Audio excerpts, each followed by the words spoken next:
اس لیے میں اپنے تمام بہن بھائیوں سے گزارش کرتا ہوں، اللہ مجھے بھی توفیق عطا فرمائے، میں آپ سے بھی گزارش کرتا ہوں اور آپ کے لیے دعا بھی کرتا ہوں کہ اللہ تعالیٰ مال کے لالچ میں اپنی آخرت کو فراموش نہ کرنے کی توفیق عطا فرمائے۔ اور نصیحت ہماری یہی ہے کہ کبھی مال غیر کے اوپر نگاہ نہ رکھیں۔ کتنے لوگوں نے وراثتیں دبائی ہوتی ہیں، کتنوں نے لوگوں کے مال غصب کیے ہوتے ہیں، پلاٹ پہ قبضہ کر لیا، مکان پہ قبضہ کر لیا، اسی طرح امانتیں رکھی ہوتی ہیں، قریب رشتہ دار ہوتے ہیں، ان کا انتقال ہو جاتا ہے اور کسی کو نہیں پتہ ہوتا، اس نے ان کے پاس چپکے سے رکھوا دی ہوتی ہے کہ بعد میں لے لیں گے۔ آپ کہتے ہیں کسی کو معلوم تو ہے نہیں،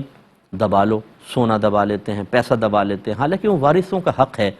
اسی طرح قرض لیتے ہیں، غائب ہو جاتے ہیں، دوسرے سٹی میں چلے گئے، دوسرے کنٹری میں چلے گئے، پھر پیسہ ہی نہیں دیتے ہیں۔ باہر کے ملکوں میں جیسے خاص طور پہ ایسا ہوتا ہے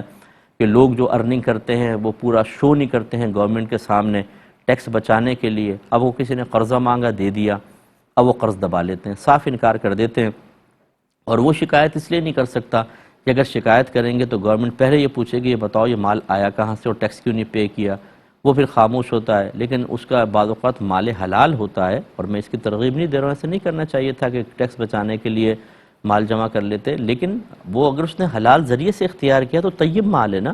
اور ہم نے اس لیے اس کا قبضہ کر لیا کہ یہ جا کے فریاد نہیں کر سکتا، کیا آخرت میں اس کا خمیازہ نہیں بھگتنا ہوگا؟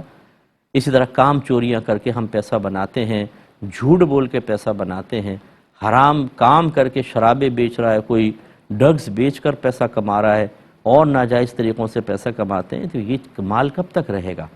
اس لیے ہمیں سوچنا چاہیے، ہمیں مالی معاملات اور باہم معاملات بڑی دیانتداری کے ساتھ ادا کرنے چاہیے۔ اللہ تبارک و تعالیٰ کی رحمت ہماری طرف متوجہ ہوگی۔